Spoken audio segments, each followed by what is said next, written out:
7வது முறை ஆட்சி அமைக்கணும் என்பதுதான் நம்முடைய இலக்கு.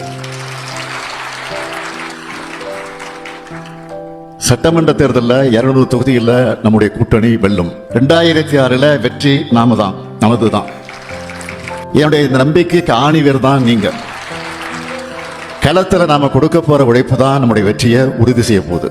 கண்ணுக்கு எட்டிய தூரம் வர எதிரிகளே இல்லைன்னு ஆணவத்தில் பேசவே இல்லைன்னா, எத்தனை படைகள் வந்தாலும், அவங்க எத்தனை பெரிய திட்டங்களோடு வந்தாலும் அவங்களோட வியூகங்களை முறியடிக்கிற கலைஞருடைய படை என்கிட்ட இருக்கு என்ற நெஞ்சுரத்துல தான் நான் நம்பிக்கையோட பேசுறேன். உங்களுடைய உழைப்ப 50 ஆண்டுகளா கூட இருந்து பாக்குறவன் தான். தேர்தல் வந்துட்டா இரவு பகல் பார்க்காம வேலை செய்கிறவன் தான் கருப்பு சிவப்பு தொண்டை. அசூர உழைப்பு கொடுத்து வெற்றியை எட்டி பறிக்கிறவன் தான் திமுக காரன். கொள்கை உழைப்பிலும் சரி, கொள்கையை வென்றெடுக்கக்கூடிய உழைப்பு கொடுக்கறதும் சரி, நமக்கு நிகர் யாரும் கிடையாது.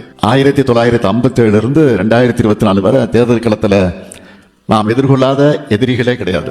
இமயமலை போன்ற தலைவர்களிலிருந்து எத்தனையோ பேரை நம்ம எதிர்க்காங்க. எதிரில் நின்றவங்க எல்லாம் மாறிக்கிட்டே இருக்கிறாங்க. ஆனா இந்த இயக்கம் மட்டும் எப்பவும் உறுதியா இருந்துகிட்டு இருக்கு.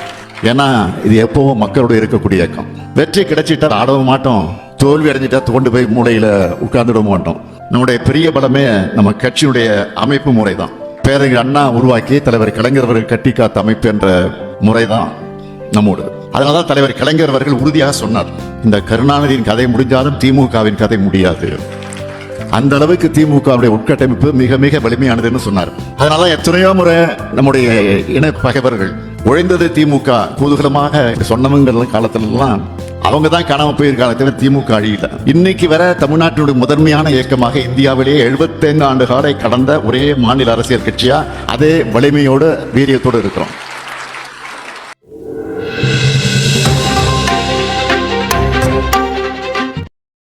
நம்மூர் செய்திகளை உடனுக்குடன் தெரிந்து கொள்ள நம்மூர் செய்திகள் யூடியூப் சேனலை சப்ஸ்கிரைப் செய்யுங்கள். மறக்காம பெல் பட்டனை அழுத்துங்கள். நன்றி.